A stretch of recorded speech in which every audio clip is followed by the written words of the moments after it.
swooning for some jazz.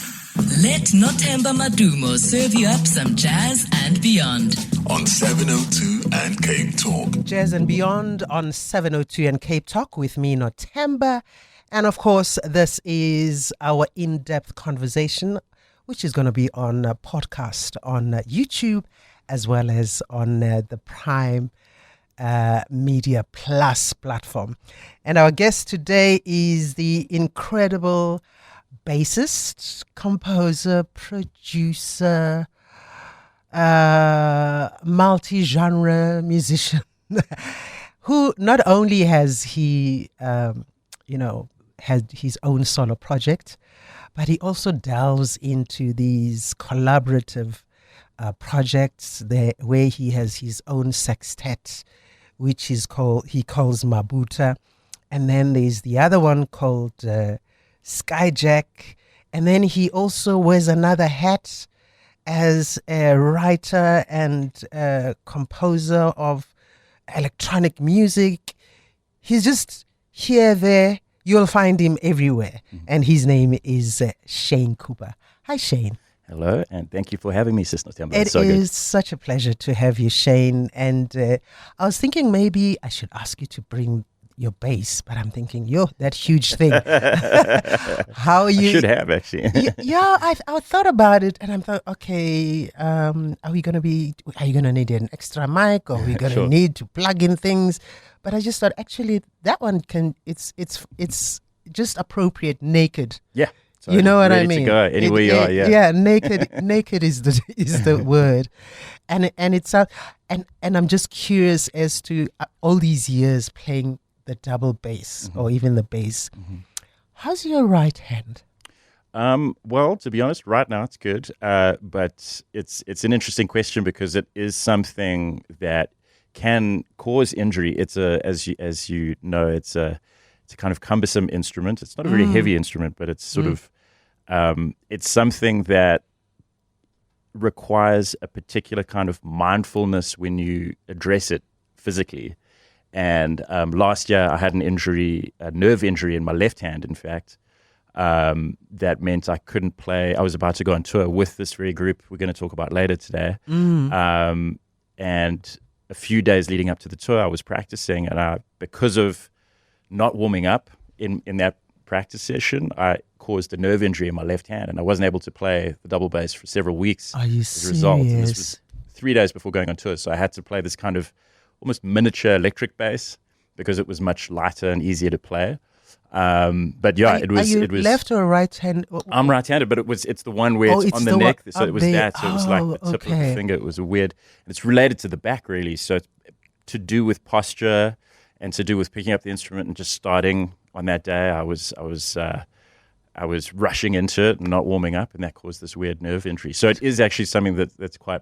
It can bring a lot of injury if you're not careful. So the warming up becomes very important. It's so critical. For the fingers and the whole hand, or the whole arm or whatever. Well, really the whole thing. You know, the more I've delved into what I consider my current frame of practice, let's say with the instrument, it's become very much about a mindfulness and a slowness around everything when I pick up the instrument, and it allows me to tune in what I hope is a little bit deeper into the resonance and the actual relationship with the instrument. And so with that, the source of the energy actually comes from the center of the back, and it comes out through the shoulders and through the arms and then into the tips of the fingers. So all of this is all connected, you know, it's all very holistic. This is kind of the sort of path I'm on now. Okay. And so through discovering the necessity of this via having these injuries, it's brought me onto, I think, a more healthy path with the instrument. So yeah, it's all very critical. You can't just pick it up and go. You gotta ease into it. And you know what brought my awareness to it? I was watching an interview with Christian McBride, right. And he was talking about having when he was starting out, or he was into these jam sessions. And there would be a whole row of trumpeters, saxophonists, and but there were hardly any basses. So he ended up being the bassist for all Hours and for the hours. same song hours, and he and he was talking about how his hand even got swollen Yeah, absolutely. because of it. And it Absolutely. just it then occurred to me that this is quite an involved thing, especially if.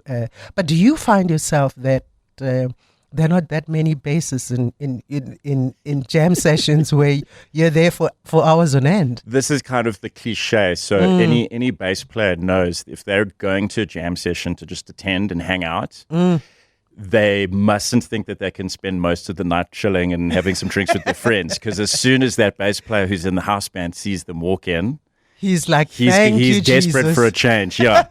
And you suddenly in there, and then the next thing he's split, and you got 4 hours on the bandstand or whatever it may And be. you're standing there all You're the just time. standing there because typically there's a bunch of sax players and a bunch of trumpeters and so on. And you don't with the horns, they don't need to play on every song, and they won't be playing for the whole song. The rhythm section's just playing the whole time. Yeah. That's cool. I love Christian McBride. I mean, he's obviously one of the greats.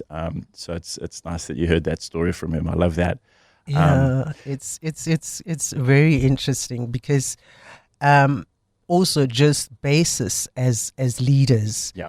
are hardly brought to the fore. You know what I Yes. mean? Yeah. And you wear the hats of not only the bassist, but you're the leader. You compose, and you also have these bands that you lead as well. When you're separating yourself from, okay, I'm the leader now. Okay, I'm accompanying this band now, or this is my band, my rules. Or how do you balance those different positions that you hold? I mean, it's a great question. For me, firstly, as a bass player, the joy, part of the joy of that kind of role is being in the support system, the support team for everyone. You're often creating this environment so that there's space for the melody, space for the vocalist or saxophonist or whomever may be playing the melody, and then space for the soloists. And you're very seldom taking solos as a bass player. Your real function is to kind of link. For me, it's linking the drums and linking the piano or the guitar. So you're keeping that groove and you're outlining the chords as they're moving, and you're this kind of glue between those two instruments. But we love the bass solos. No, we do, and I Yeah. love them as a fan of bass players as well. But for me, my first joy is to just be cooking. You feel like you're driving in the engine room there. You're just cooking the whole time, and it feels so good. So whether that's playing, as a sideman for someone like Thandi Ntuli or Kyle Shepard, or even with my own projects as a leader, if I create an environment where I'm having fun, grooving, and just playing, like that's my first goal. You know what I mean? Wow. Later, then there's points where I want to, step into the front, so to speak, with a solo or a melody or whatever it may be. So that's the first, and I think that's a commonality between any project, whether I'm leading or working as a sideman, But then for me, it's really about the story. So every kind of group that I'm in, whether it's instrumental or lyrical, vocal, or hybrid, like, for example, I mentioned Thandi Ntuli. I love working with her because she can go from a vocal song to an instrumental song, but there's this storytelling that she has no matter what, right? And I think the audience feels that as well. You can see it in their response. And so for me, my second sort of function in any house is to think about how can I best serve this story? What is the goal here? What is the message? And that can be abstract because maybe it's a love song. Doesn't mean there's only one way to play a love song, right? Whatever it may be. But Love is so complicated. totally, right? So many different ways to talk about that. So, but for me, I want to get inside the thinking of the storyteller, the band leader, and best serve that as a vehicle. And so it's the same thing with me. If I'm the leader, I find myself sometimes realizing maybe I'm not even sure what the story is. And so it served me to think in this way so that I can better articulate what is my story for myself, for my band. Yeah. And then that translates to the audience. So if I'm able to really get this thing to be very clear, I can translate that in the music. And so this is also, again, talking about this holistic approach. These are some of the things I'm dealing with now in my practice.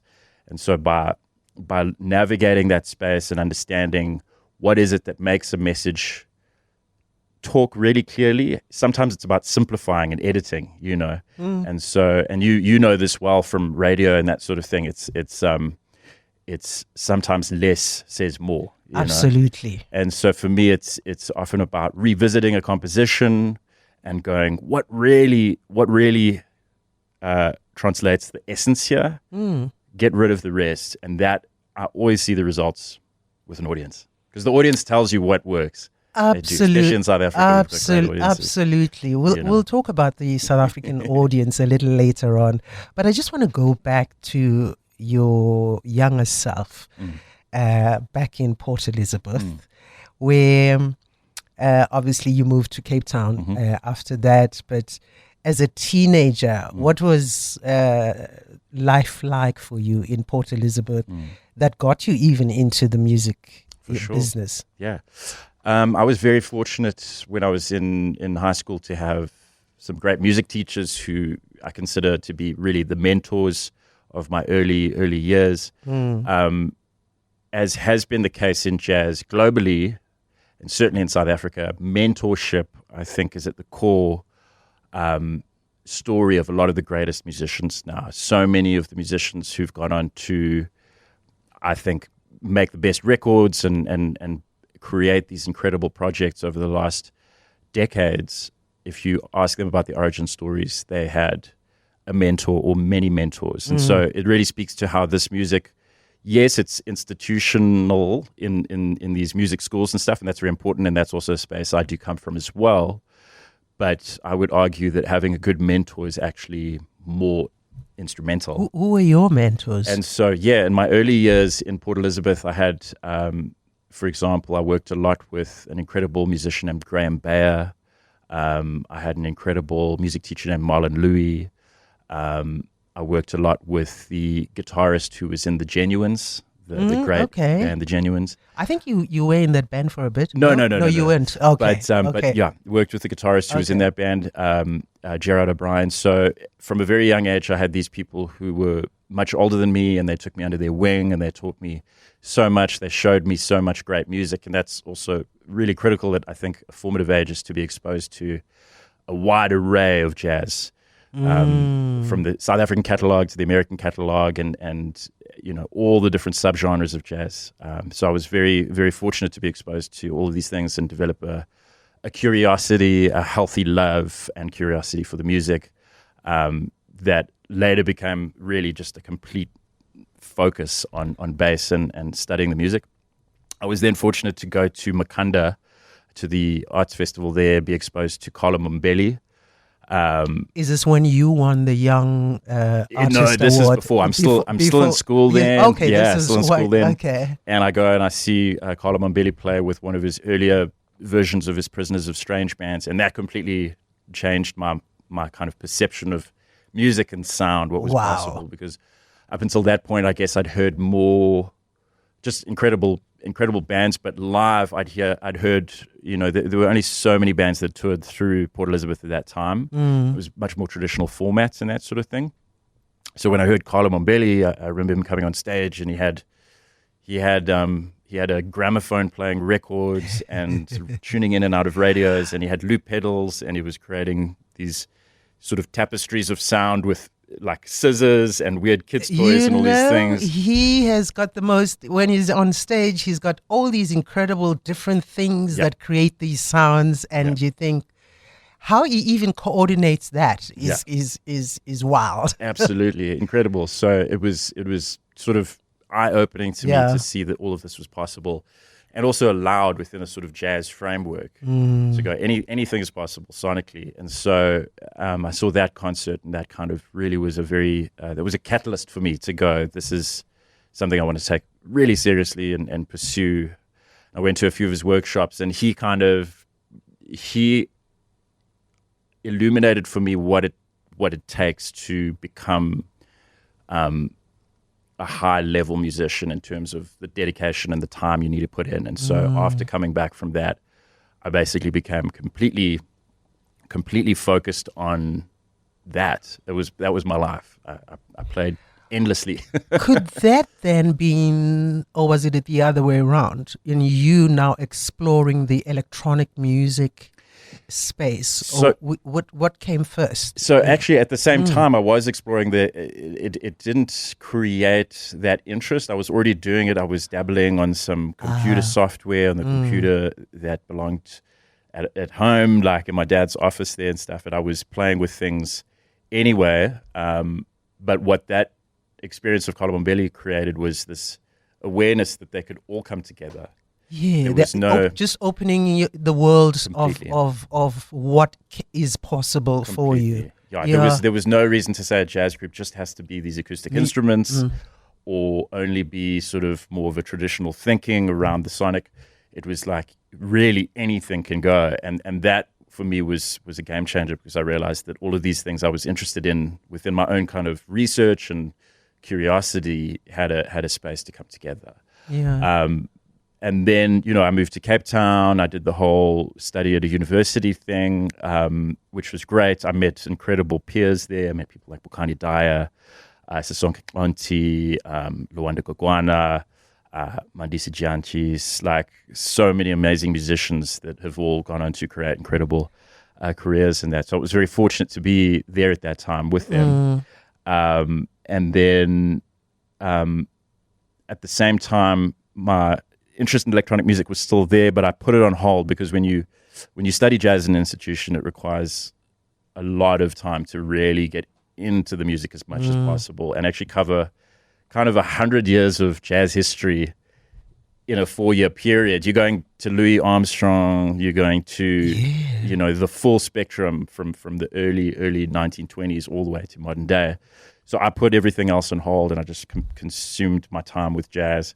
When I came out, I opened up again to everything. But while I was at university, the other great mentor for me was the late Zim Ngawana. It was an incredible opportunity when I was, I think, in my second or third year in university. I got a call from him to join his quartet, and he had put together a quartet of young musicians at the time, and it was Getting a call from Zim, Yeah. like, hello. it was unbelievable. I still remember the phone call. I was driving on the M3 in Cape Town. I think I was coming back from a gig or something, and I got this phone call, and he said it was Zim, and I was like, no, I didn't believe it. And then he said, do you want to work with me? I said, of course, I'd be honored. And he invited me to come up to Joburg to basically play. And there was this opportunity to go and do a gig pretty soon after in New York at the New York Winter Jazz Festival at the Knitting Factory, where it was hosted. Wow. And the group consisted of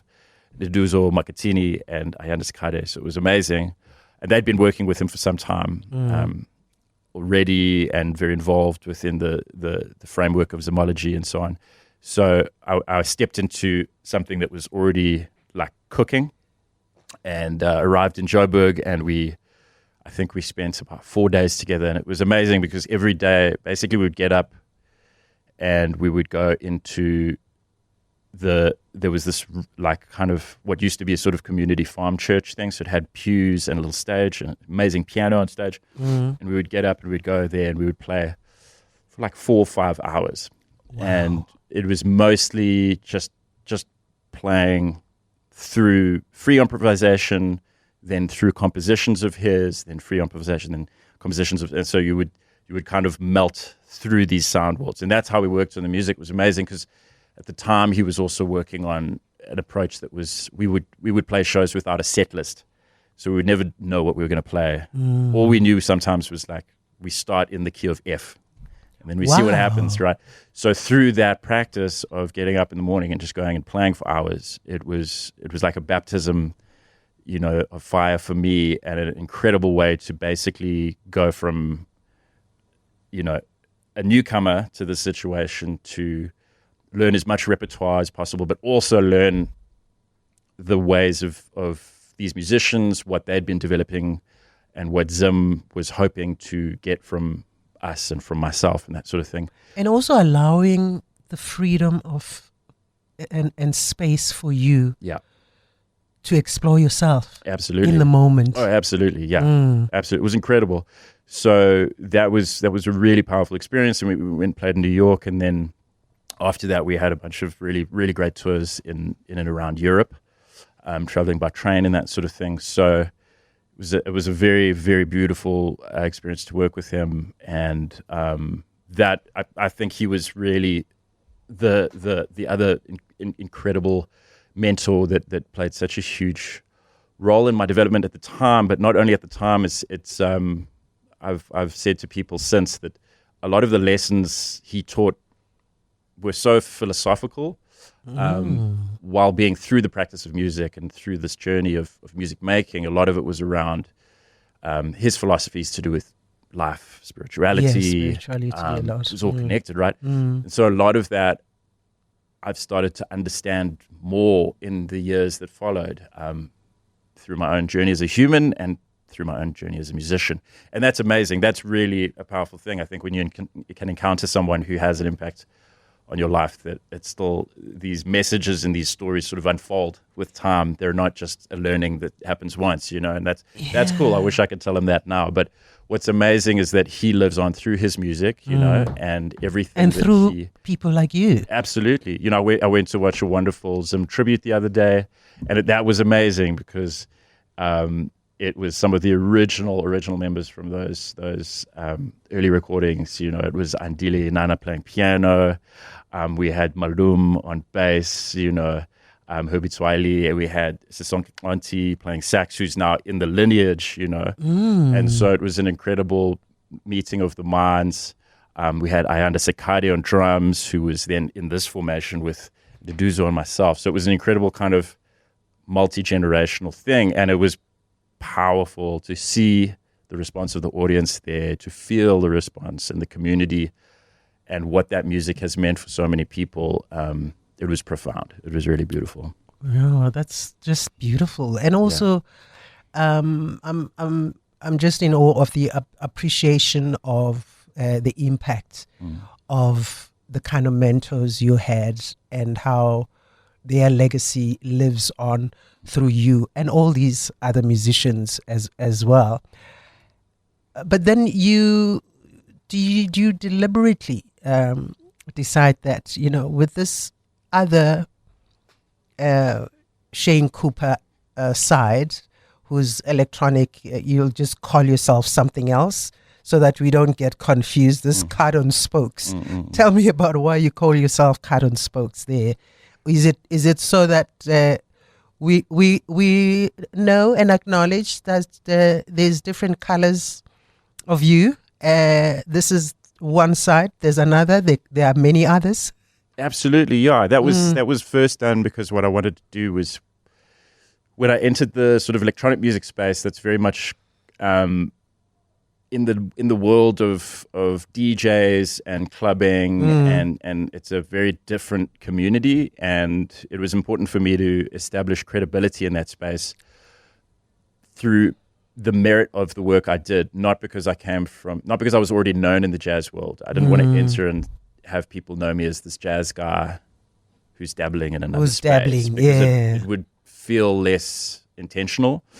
So it was important for me to come into, and so most people, when I entered the electronic dance music space, most people didn't know I was part of the jazz world at all. So they saw you for what you were exactly at that moment. Exactly. And so I needed to prove to them that this music and this kind of project was valid all on its own. And so through that, I built my own kind of reputation in that community, and then people started to realize the two. And a lot of that happened because back in the day of the Orbit in Joburg, there was also just around the corner in Braamfontein, there was Kitchener's, which was a big, it's still there, but it's a new version of it now. So I used to often come up when I was still living in Cape Town. I would come up and play a Friday night at the Orbit with the jazz group, and then straight afterwards I would run to Kitchener's to play like a dance music show of live electronic music. And most people didn't know I'd come from either or was going to the next, but we started to develop this kind of following of people who heard about it. They would come watch the jazz gig and then come to Kitchener's. And that was a very exciting thing for me as well, because by the end of the night, I felt like I'd kind of really fulfilled all of my cravings as a musician and as a fan of music. I'd I'd been able to play like this cooking set with a jazz quartet and then go play to a crowded dance floor, like amazing, different kind of energy, different kind of vibe from the crowd, everything. And then I'm sure that just made you feel so good. Yeah. That you can be all the things you want to be. Yeah. At the same time. Yeah. Let's talk about your recordings. Never mind the fact that you've just appeared in so many people's music. I don't know, even if I try and list out Tanin Tuli, what in fact some of the people you're talking about earlier on, you've appeared in their recordings and stuff, but then you've got your own solo project, and then you have these bands that you create, Mabuta and Skyjack. And how are those different from who Shane is as a solo, act? Yeah. Because I think you use the same musicians, if not some of them are the same in those bands. Yeah, it's an interesting thing because at the end of the day, like,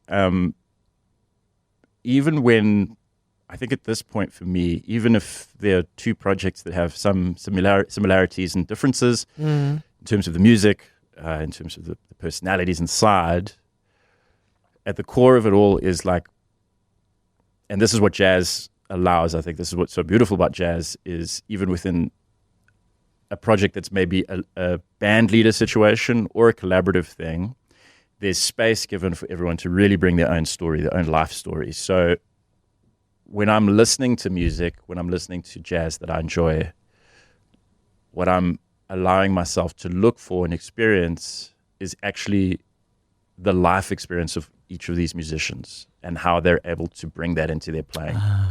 Even when it's like very clearly, okay, there's a band leader, maybe it's even, there's less improvisation in this form, but nonetheless, inherently what's built into the nature of this music is that each person is able to really bring so much of what they've gone through, the ups, the downs, the lefts, the rights. It's their story. It's their story. It's in that thing. I can hear it in their hands. Like, that's what's amazing about microphones, right? If you go listen to a recording of, Brahobi Tswali, you can hear his fingerprints on the strings. You can, you're right. Yeah. Absolutely. Like, listen to those songs. They're so beautifully recorded and some of the most amazing music. You can hear him breathe. You can hear him breathe, exactly, yes, right? You can hear him breathe. And that's amazing. Like pop music, and I love pop music, so I'm not criticizing it, but I'm saying a lot of the music that's very kind of controlled in every way, all of that stuff's cut out. Anything that's like considered an imperfection or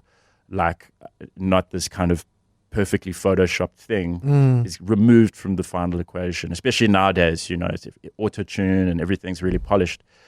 And with jazz, you want to hear as much of the human elements as possible. You want to hear the cracks in the wood. Organic in its natural. 100%. And as we said earlier, naked. Yeah, 100%, And so if you listen to two different saxophonists, they can besides the notes they're playing, the actual fundamental tone never sound the same. Like if you play me 3 seconds of Sisonke Konti, I can hear it's him. If you play me 3 seconds of Linda Sikakane, I can hear it's him. And if you play me 3 seconds of Coltrane, anyone, and that's what you aspire to as an artist. And so it's amazing because all of this, it's not just something those guys didn't. Yes, you go into a room and you go, what do I hear in my head as my sound? I want to pursue that. You do that, but there's a lot of stuff that just comes because that's the way you've been shaped with time and with experience, right?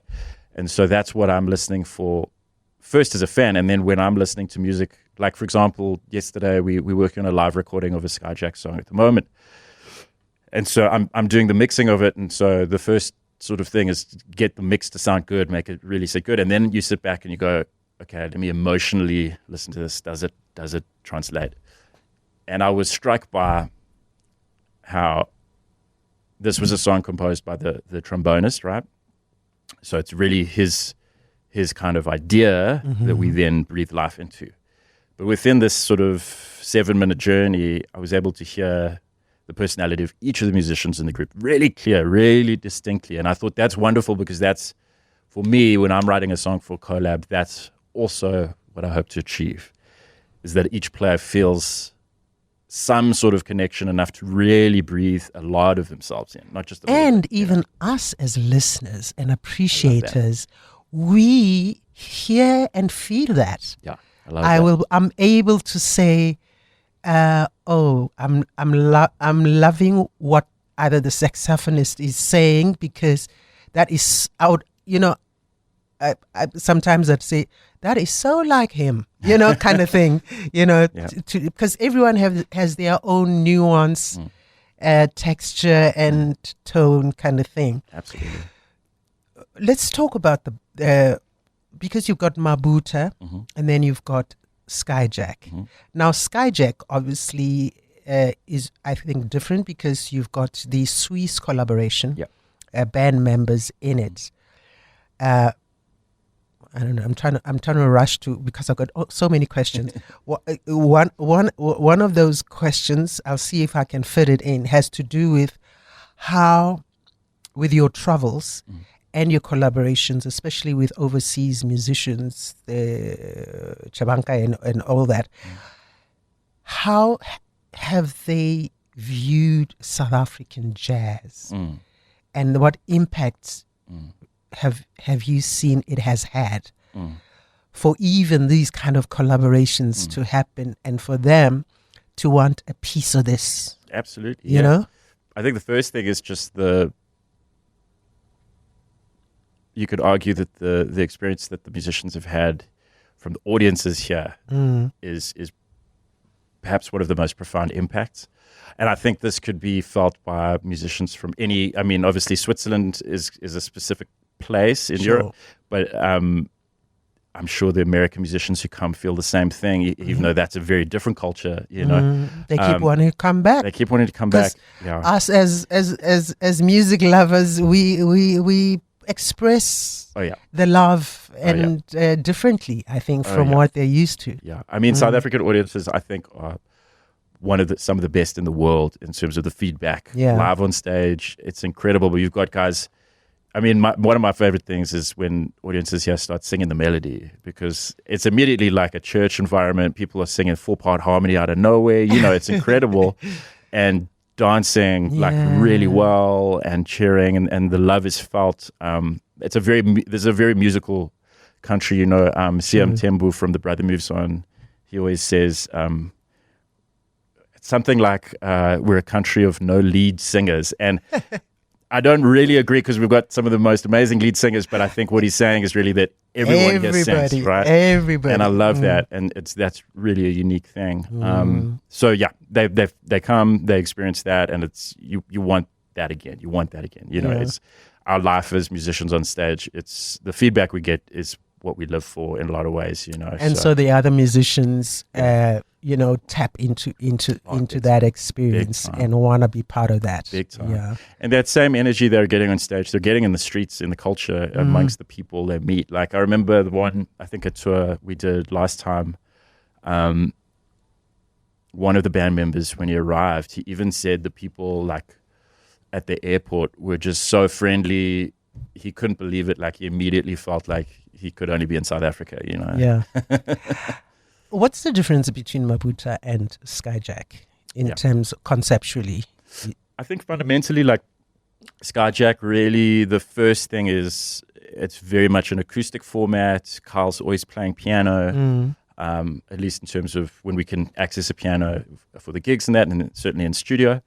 I'm on double bass. I'm never playing electric bass or anything else. It's really an acoustic thing. And then, the sax, the trombone, and the drums. So that's the first thing, is these are the paintbrushes that we use, and that's a very clear decision, which I love, because there's actually not a lot of projects like that for me in a kind of real focused way. And Mabuta is very much not that. I play, mostly electric bass. I play a lot of guitar in that project as well. Bokani has a lot of synthesizers and Fender Rhodes. There's actually only a small amount of piano played, so it's more focused on kind of the electric side of those instruments. Even like Robin Fussy, he uses effects pedals on his trumpet and things. So a lot of the core sonic colors that we draw from are really rooted I can't even say modern because it's actually, for me, my biggest inspiration with that is like music of the 70s. So it's the stuff that you heard from Herbie Hancock and Miles Davis when they went electric and started using Fender Rhodes and, synthesizers. And also with Mabuta, the band membership changed as well. Yeah.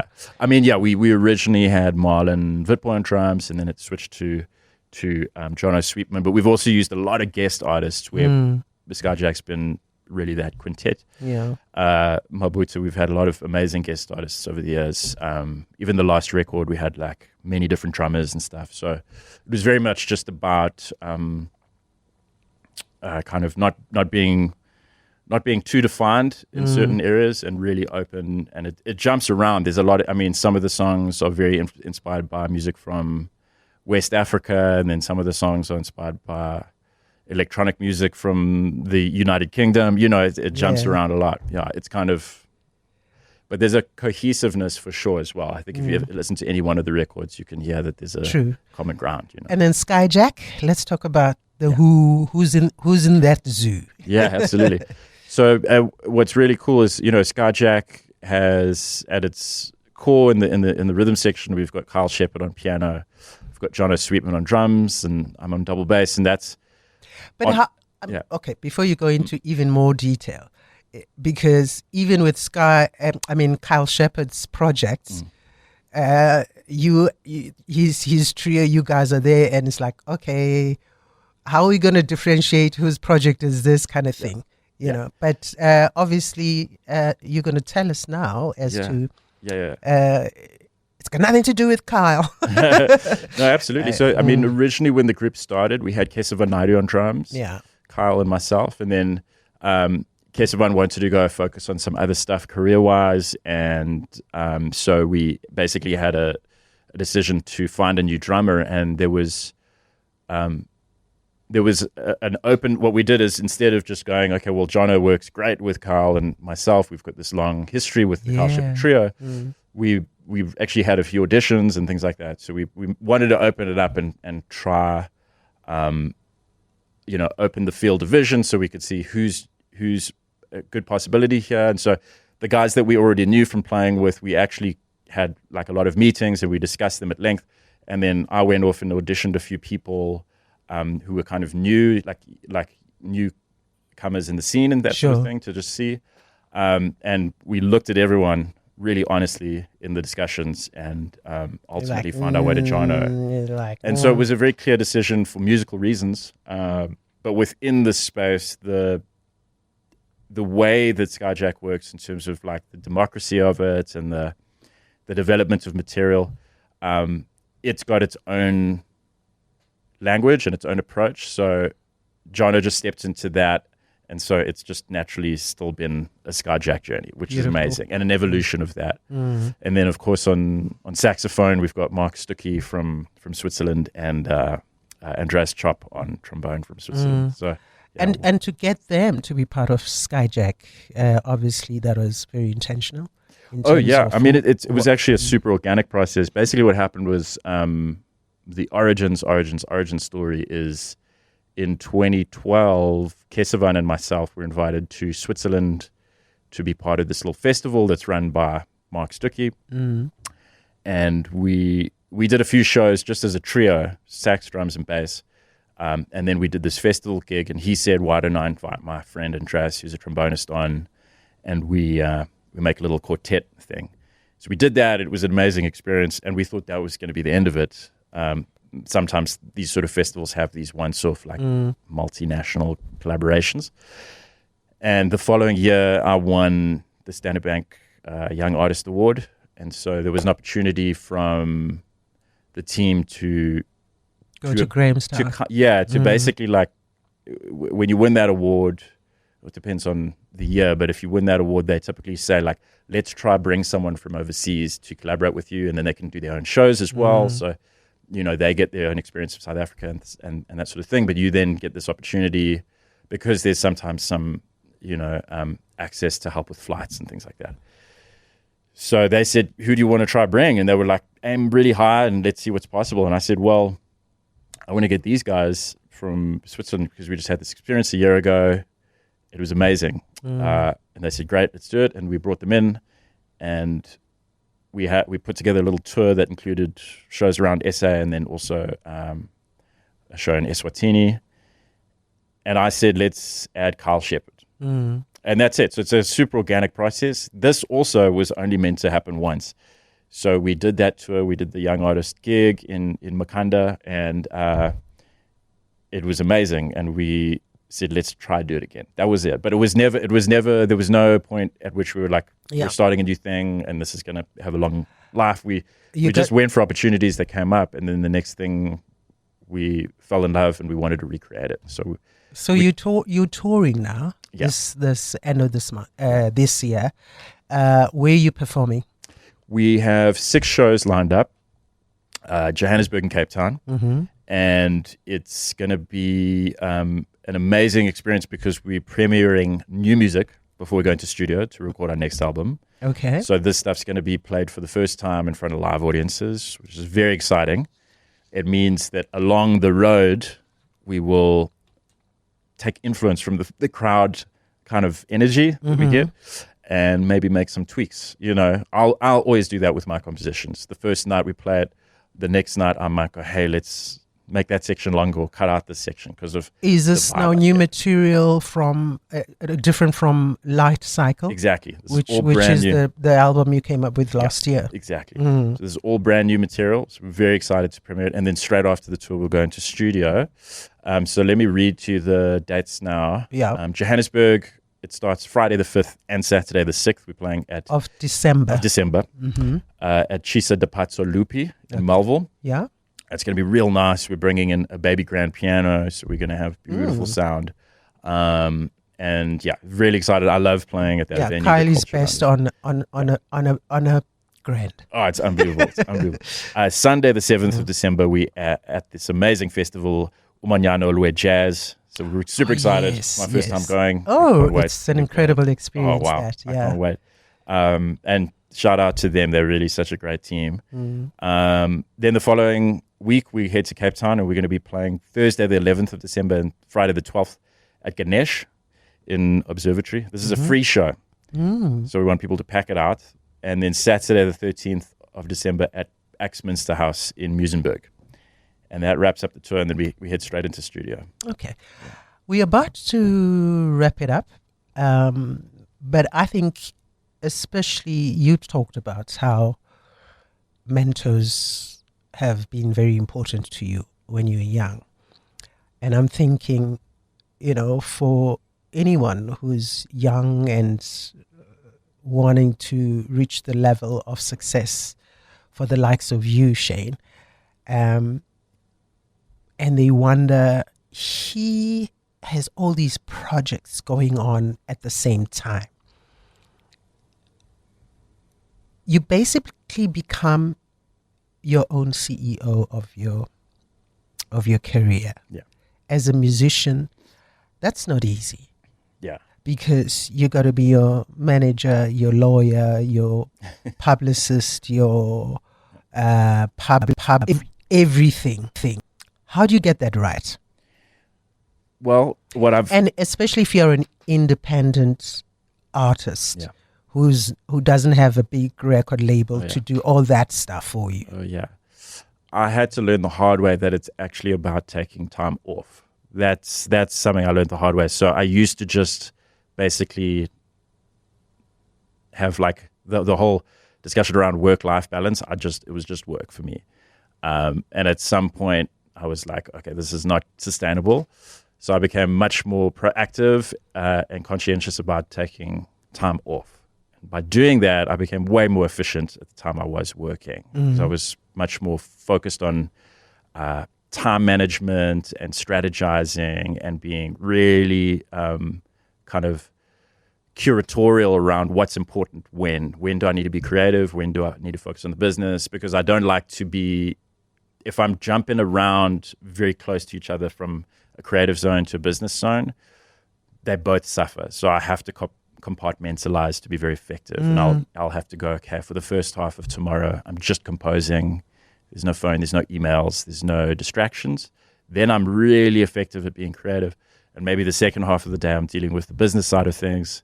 And that's the only zone I'm in, and then I can be really efficient with that. So taking time off became the number one kind of like focus for me to actually become better at my job, better at my business. And yeah, that seemed counterintuitive at the time, but it totally paid dividends. So I was really quickly learning my lesson. And it's tough. I'm not going to lie, being independent is really tough. There's times when I do wish I had a team or a record label or things like that. But there are benefits as well. There's a great joy in having complete creative freedom, and I own everything I make. No one else owns my masters. Those are important points. It's really important for people to note. Yeah. But also with the evolution of technology now, and you are quite a high tech guy. The importance or the difference or the implications around the live performances now that there's this streaming and high tech and environments that we are in, especially from the musician's point of view. What's ideal? It's such a dynamic time. Things are moving faster than ever. As soon as you feel like, okay, this is the new paradigm of technology and music, something else changes. And so the real struggle for musicians is that streaming pays very little. So it's very hard to monetize that.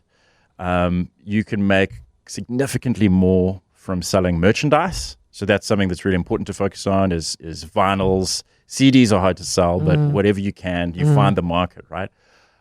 T-shirts, things like that.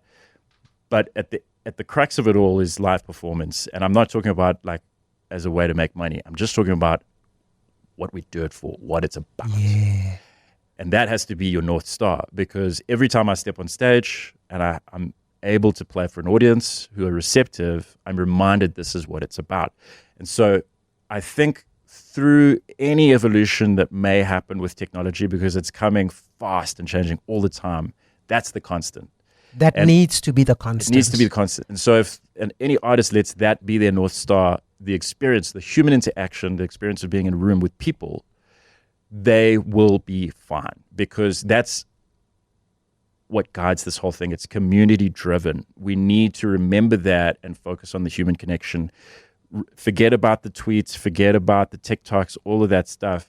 As soon as you're in a room with people and they're feeling the music and the energy, it's a spiritual thing, and it's a timeless thing, and it's not owned by any corporations. And I think we can end this conversation by you maybe just telling,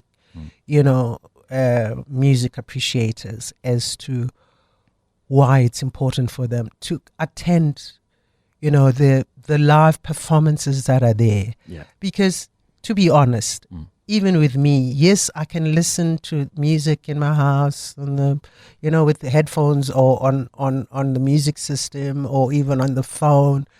But there is something about experiencing that music in a live performance environment, because not only I'm not on my own now, I'm not, receiving this, I am interacting not only with you as an artist and with the music you show, but with the energy with everybody else, feeling all this, energy come out, becomes so much different from when I'm at home. Oh yeah, absolutely. I think that the reality is that any live gig is a completely unique experience that's made up not only of the band and the performers, but what the audience brings. And so that's what you got to remember, is that when you're attending that thing, you are also creating this experience for the band and the audience around you as a member of the audience, from just being there. Even if you're a shy person and you're not singing and dancing, just the sheer fact of being there creates an ambiance and an atmosphere that is a one-of-a-kind. It's a one-of-a-kind thing. And you feel that when you go home. You feel lifted. You feel like all of the woes of your day or your week can go. It's amazing. I think recent studies, actually, I can't remember from which university, have come out to show that being at a live music event or live sporting event is physiologically essential to our happiness because we're wired to have it historically from our great ancestors because of community. And in the modern world, you can become quite isolationist. And so every time you return to these environments, you're reminded of what that community feeling is. And so being part of that can, in terms of music, it can only come from a live music experience. And it's so much bigger than all of us, you know? Who's your go-to person when you want to check whether or not is this okay? You mean did I do right? Either in decisions you're making or in when you're composing music and you've recorded something, who's the go-to person to bounce off ideas? And different people for different things, to be honest. Yeah, it's different people for different things. But in terms of the music, I will say this. So I have a very small circle of people I trust to play new music to when I'm working on it. And what I do, this is my methodology, is I will invite them into my space to hear it, and I'll stand behind them, and I'll just observe their body language. And I ask them to not say anything. I don't want them to say anything. I just observe their body language because body language doesn't lie. So what do you look for? A twinkle in the eye, and a smile, or a scowl? It's even or, less, or a eyebrow raising, or it's even more subtle than that. It's little things. It's the twitch of a shoulder. It's changing posture. It's hard to describe, but you kind of feel it. And this is a phenomenon that I've seen come up in other interviews after I'd been doing this for a few years. I saw people talk about how your perception of your own music changes to this degree you can't even describe as soon as you play it in front of someone. It's weird. It's a psychological effect. You can't hear it in the same way. It's impossible. And so it's the subtlest of things. But even if they don't do it, I'm almost aware on a subconscious level somehow. And maybe that's even just my own perception changing and being allowed to hear something different. But it's informed a lot of musical decisions I've made. And it's a select group of people that I have for kind of different genres. Yeah. I can imagine. Listen, Shane Cooper, stay amazing and incredible as you are. And continue with the projects that you do and the creativity. I know you're doing music for movies, and if we had more time, we'd go delve into all those things, but we don't have time. But I'm obviously thinking there'll be another band concept that'll come from you. Or next year I'm launching one, actually. Oh, you see, I knew it. I knew. Thank you so much for coming to Jazz and Beyond. It's a pleasure, and also I hope it has brought a little more understanding for the appreciators of your music as to what goes into it. And all the best with your tour. Thank you so much. With Skyjack. Thank you. Come for the jazz and stay for the good times. On Jazz and Beyond with Nothemba Madumo. On 702 and Cape Talk.